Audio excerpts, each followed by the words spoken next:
everybody, and welcome to my YouTube channel. This is Sandy from Sandy's Poema, and I'm so glad you're joining me today. I'm really excited because this is my first video hop that I've done with Altenew, so I'm just excited to be here and I'm glad you're joining me. So, you know, this hop makes me think of it's beginning to look a lot like Christmas, because look at the card that we're going to be doing together. I know it seems early, it's still only October, but you know, it's never too early to start on Christmas cards, and I just love this card. Can you see it?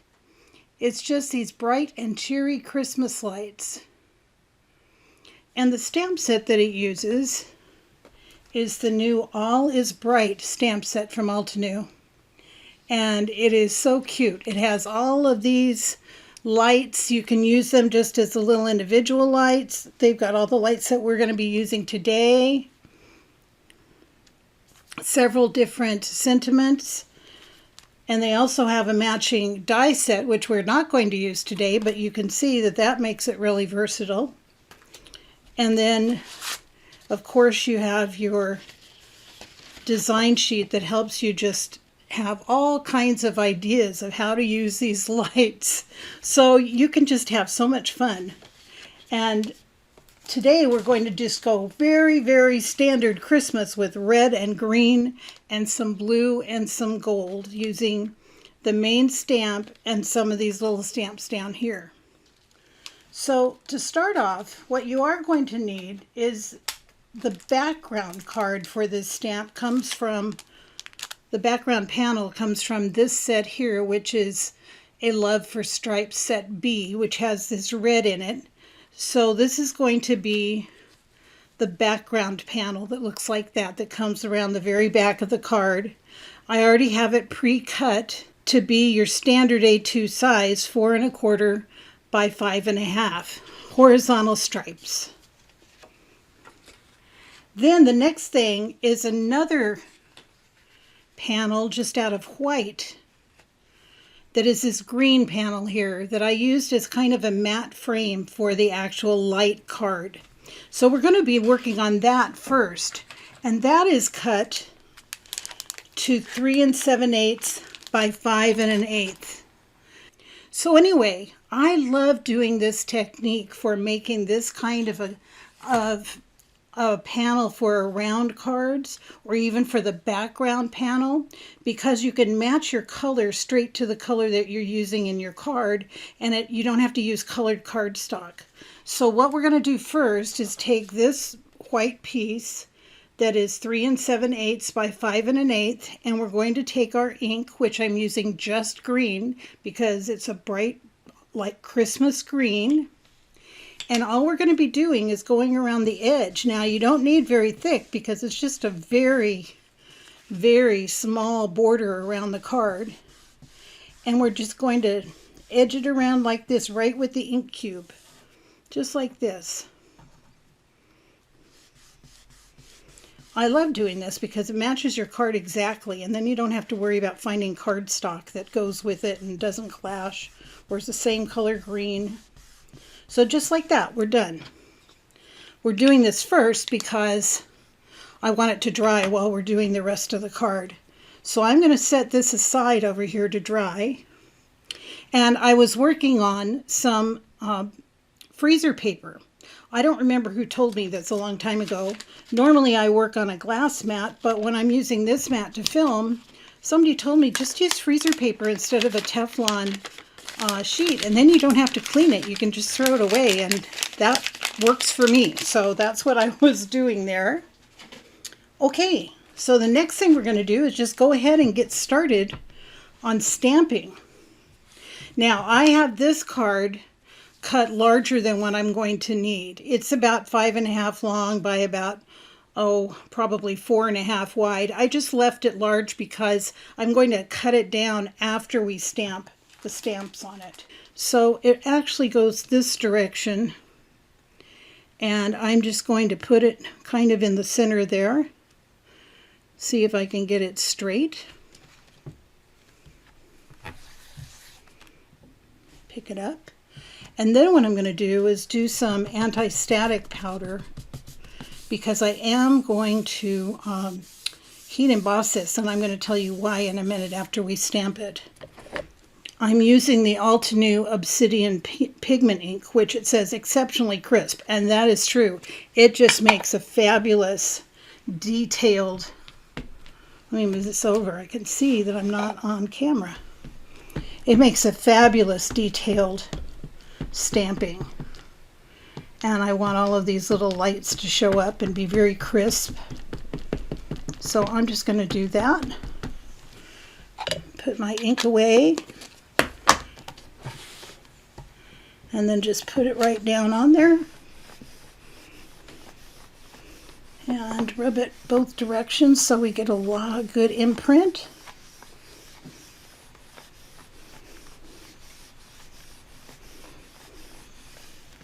See how that went. Ooh, look how nice and black that is. I have a little bit over here that could use a little bit more, so I'm just going to rub a couple of these places a little bit more, but overall it looks great. Awesome. Okay, so I'm just going to take this off of here.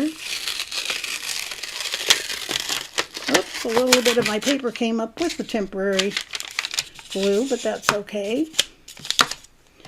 And then I told you I was going to clear emboss this, and the reason for that is the Obsidian ink is a pigment ink, and it takes a lot longer to dry. And so what I find is that if I actually use clear embossing powder on it and then heat it so that the embossing powder melts, not only does it give it a fairly even crisper imprint, but it also seals that pigment ink, so I don't have to worry about smearing it at all.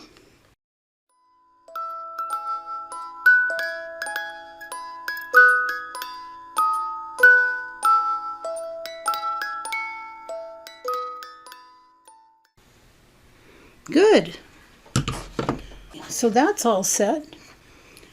Okay, now that we have the embossing done, it's going to be time to go ahead and stamp our colored bulbs on here. And I wanted to show you the inks that I'm going to use. I'm using Fresh Lemon for the stars, Azurite for the blue. You'll notice that this did dye my stamp the first time around, but don't worry because it doesn't hurt the stamp. It just colors it. Some of these colors have, the dyes have something that will color this material, but it won't hurt it. Just green for the green and Heartbeat for the red. So those are the colors that I'm using. I did go ahead and, even though I've used these stamps before, I used my conditioning eraser on them because I wanted to make sure that they were going to stamp really clear the first time I stamped them. I'm going to put them over here. I put another piece of freezer paper down just in case. And here's my card panel, and I'm just taking a Swiffer now that it's completely dry and wiping any of the anti-static that's still on there. It still has a little sticky on the back of it. That's the temporary sticky, so I'm just putting it right down there. And I probably will not film this whole thing because once you've seen me stamp one bulb, you've seen me stamp them all. But I'm just going to go ahead and start stamping. I'm going to stamp the red first because this red, the one that I'm using for red, this stamp, I don't know if you can see it, this stamp is a little bit longer and bigger than the rest. So I'm going to purposely go around and find areas that are big that it will fit into because it won't fit in some of these spaces. So we want to make sure that we gauge the stamp by the size that we have to work with. So I'm just going to go ahead and get this inked up. They're so tiny, they're easy to ink. And find a spot that has plenty of room. And then you want to put the stamp right at the end of the black bulb holder and right over the top of the little filament that goes on the inside. So just like that.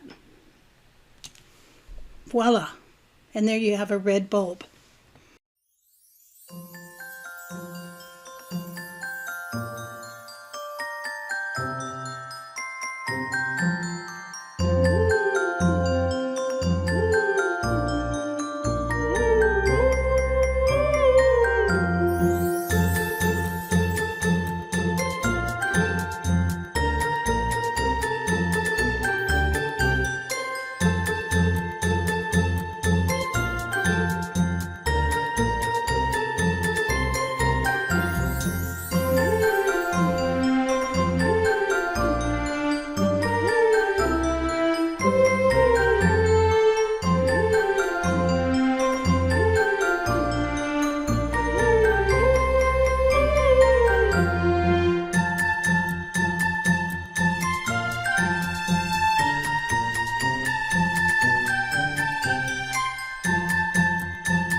Okay, now that we've finished stamping all our bulbs, I'm going to cut this panel down to be 3 5/8 by 4 7/8.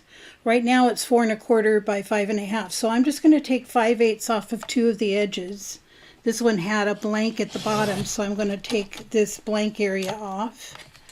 And then I'm going to go ahead and, this has this really partial star over here, so I'm going to go ahead and make this one where I take it off to 3 5/8. And that is taking 5/8 off of each side.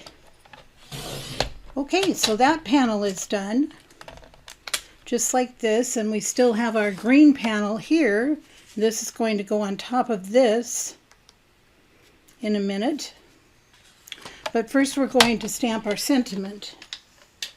And I chose a sentiment out of the set that I really liked, and it says, "Wishing you all the light and warmth of the season." And I decided to stamp it in green, so I'm just going to go ahead and stamp with just green, just like the rest of everything, but I'm also going to heat emboss it. So I'm going to go ahead and use my anti-static tool, and then I'm going to stamp the green. Now, I know a lot of people say that you really can't heat emboss dye inks, and it's true, they dry faster than pigment inks do, but as long as you do it right away, they're plenty wet to be able to heat emboss them. And what I like about that is, just like I said with the black, it actually makes it kind of, gives it a shine, gives it a finish. It just, to me, makes it look a lot more finished than if you just left it like this. This is a little light right now anyway, so I'm going to stamp it again.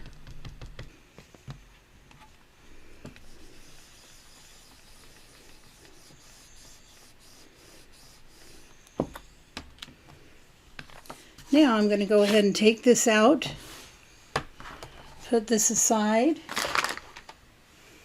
and put on my clear embossing powder. Now here it is ahead of time. I don't know. I mean, it looks fine, but let's see if you can tell on the camera how much better it looks after I put a little bit of clear embossing on it. Put the powder away.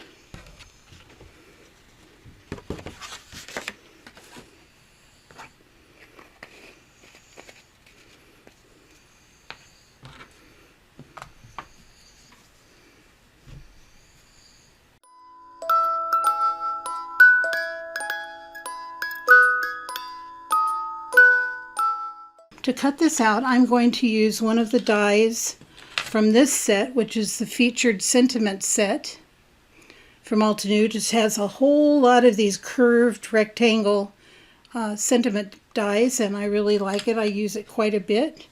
I'm going to get my tape here and tape this down, and then die cut my sentiment.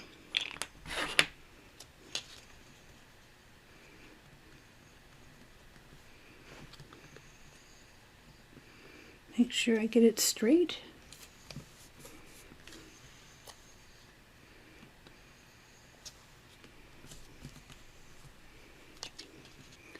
Okay, I went ahead and die cut this off screen. And there is our sentiment. So we are now ready to assemble our whole card, which is really easy. So the first thing I'm going to do is I'm just going to use liquid glue. You could use tape, you could use whatever you want, but I'm just using liquid glue to stick this down. I just want to do the pattern of the lights onto the green mat without any kind of texture or anything, just without any dimension, just flat on it. I'm going to turn around and set it like this. Okay, once this is dried, then I'm going to go ahead and I'm going to attach it to the red and white stripe background with some foam tape to give it some dimension.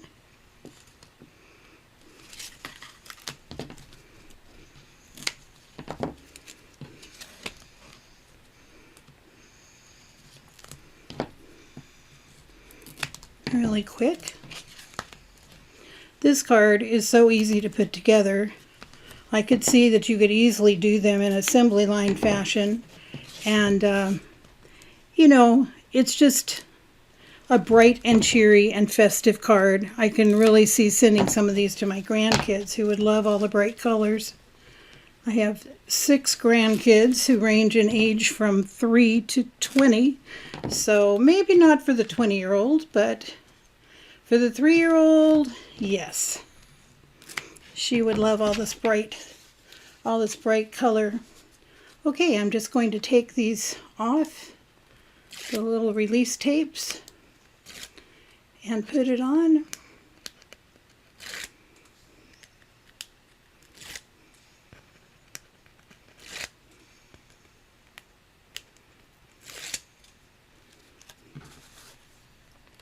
With an even border all the way around, as much as you can.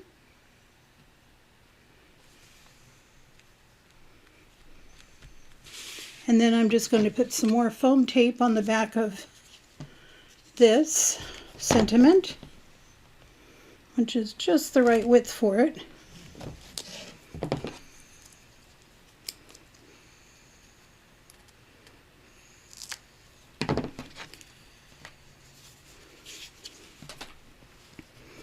And I think it fits really nicely right up here.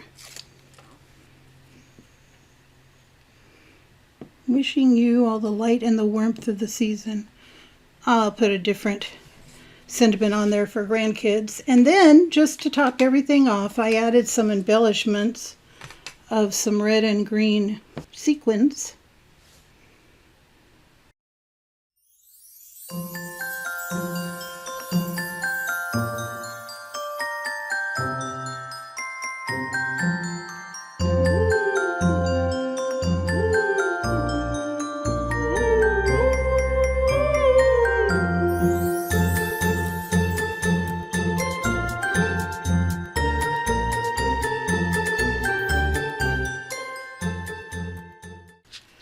Here it is. Here's the original one. So you can see you could really produce these in pretty much bulk. So anyway, I hope you enjoyed it, and Merry Christmas to everybody a bit early. Thanks.